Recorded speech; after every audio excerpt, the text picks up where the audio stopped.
उत्तर प्रदेश में कोई सवाल बड़ा नहीं हुआ है। ये सब जो बातें अभी लक्ष्मण जी ने बताई अच्छी हैं, लेकिन कोई मतलब अगर ये सवाल भी उत्तर प्रदेश में बड़ा होता कि जातीय जनगणना के सवाल पर मोबिलाइज़ेशन किया जाता, तो हमें नज़र आता कि कुछ उन जातियों के तमाम नौजवान और अन्य जो है, जो नेताओं के पीछे फँसे हुए हैं, जो अल्टीमेटली बाद में जाके बीजेपी के यहाँ नीलाम हो जाती हैं जातियाँ, उससे बाहर निकलते और मुद्दे पर साथ आते, और जब वो मुद्दे पे साथ आते तो फिर साथ रहते और उसका नतीजा निकलता। वो काम नहीं हुआ उत्तर प्रदेश में। कुछ इंतज़ार किया जा रहा है कि जैसे अपने आप लोग खींच के समर्थन दे देंगे और फिर हो जाएगा सब, या इस तरह का नारा छोड़ दिया जाएगा तो लोग आ जाएँगे। ऐसा नहीं संभव होता।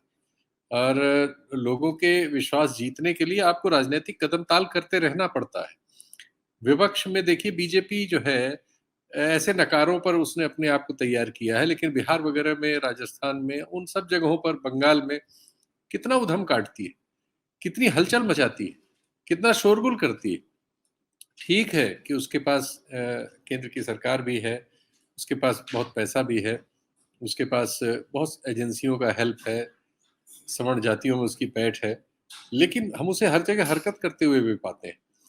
इतना तो लेना यहाँ अब उत्तर प्रदेश में तो हम बिल्कुल ये पाते हैं कि किसी सवाल पर कुछ है ही नहीं ना, एकदम शांति पड़ी हुई है।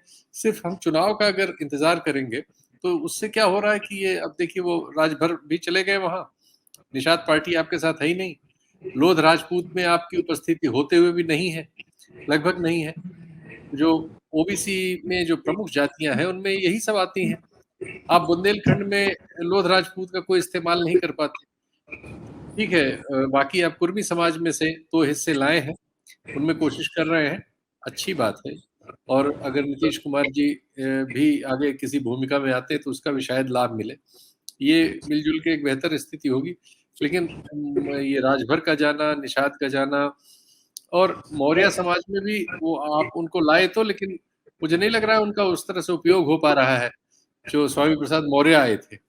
कि वो अपने समाज में भी उस तरह से उभरते हो, बहुत सारे सवाल वो पैदा करते हैं, जो सामाजिक सवाल हैं ज़रूरी हैं। लेकिन उन सवालों पर आप उनके साथ या तो खड़े होके बोलते-बालते नज़र आएँ तब भी कुछ फ़र्क पड़े, वो भी नहीं हो रहा। मतलब प्लान और एग्जीक्यूशन में फ़र्क है सर, इसका मतलब? हाँ, अगर आप एक उस तरह की राजनीति करेंगे, जो राजनीति पहले से परंपरागत ढंग से चली आ रही है, तो वो उस सिर्फ़ उतने भर से सारे लोग चले आएँगे आपके साथ, ऐसा नज़र नहीं आ रहा है।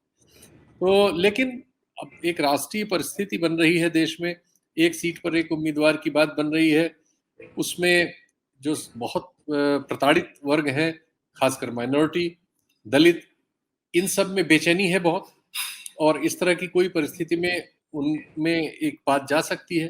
पिछली बार विधानसभा के चुनाव में आपके दरवाजे पे चंद्रशेखर बैठे रहे और आप चंद्रशेखर को आपने लास्ट में धुतकार दिया था। ये सब छोटी-छोटी चीज़ों को आपको ठीक करना होगा और कुछ कदम-ताल करते हुए नज़र आना पड़ेगा। सिर्फ़ चुनाव की प्रतीक्षा करना और चुनाव के बारे में गुड़ा-भाग कर लेना और चुनाव के बारे में बयान देना, इतने भर से काम नहीं चलेगा। उत्तर प्रदेश में कठिनाई ज़्यादा है। उत्तर प्रदेश का जो सामाजिक स्वरूप है, वो कठिन है तुलनात्मक रूप में बिहार से या अन्य जगहों से। इसलिए इस बात को ध्यान में रखते हुए मतलब एक राजनैतिक सक्रियता जो है मुद्दों पर, वो नज़र आनी चाहिए फ़ील्ड में, ज़मीन में, गाँव में, गिराव में। वो अगर राजनीतिक सक्रियता या मुद्दा जब तक बड़ा आप नहीं करेंगे ना, तो सिर्फ़ व्यक्तियों के बड़े होने से बात नहीं बनेगी। अभी तक का अतीत इसकी गवाही नहीं देता कि ज़मीन पे जाके कोई भी शायद तैयार होगी। बीजेपी के खिलाफ काफ़ी गुस्सा था, उस गुस्से ने 37% वोट की शक्ल ली जो अखिलेश यादव को मिला। उस समय स्टेपिंग भी अच्छी हुई थी। आपने राजभर की पार्टी को मिलाया, चौहानों की पार्टी को मिलाया, आपने ये जो यहाँ बरेली वगैरह में और पीलीभीत और इस इलाके में फर्रुखाबाद वगैरह में काम करती है, महान पार्टी, उसको अपने साथ किया, मौर्य जी को अपने यहाँ लाए। अच्छा था, एक उसमें चंद्रशेखर के साथ नहीं आप ठीक से रह पाए थे, जयंत से आपने ठीक-ठाक किया। तो ये सब अच्छा, और उस सब ने मिलके 37% वोट दिया था, वो भी किसी आंदोलन की अनुपस्थिति में। अगर उसके पीछे एक आंदोलन और मुद्दे की ताकत होती तो शायद वो उससे बेहतर नतीजे उस चुनाव में भी आते। उससे एक सबक मिला था कि अब इस चीज़ को मजबूत कीजिए। लोध राजपूत में जैसे उपस्थिति नगण्य है, क्यों क्या उनके सवाल जो है, वही लोध राजपूत मध्य प्रदेश में बड़ा पिछड़ों का आंदोलन चला रहे हैं। मध्य प्रदेश में जो पिछड़ी जातियों में आंदोलन चल रहा है उसमें ज्यादातर लोग राजपूत चेहरे हैं, और उत्तर प्रदेश में लोग राजपूत मतलब जो उनके हकों को रोकने वाली पार्टी है उसको वोट दे रहे हैं। ये सवाल तो उन्हीं को हल करने पड़ेंगे जिनके सवाल हैं।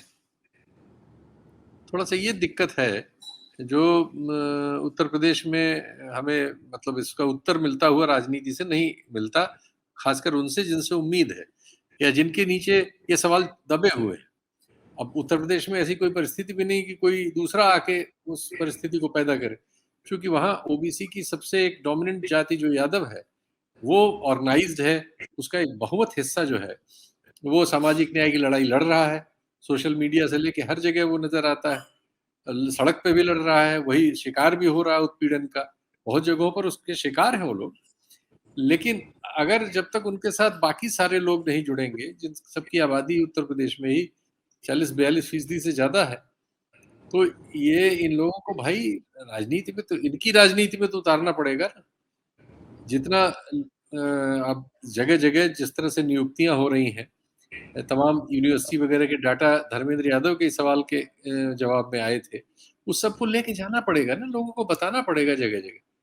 आप नहीं बताएंगे तो कैसे होगा कि केंद्रीय सेवाओं में जो सचिव हैं उसमें क्या प्रतिशत है, जुडिशरी में क्या प्रतिशत है।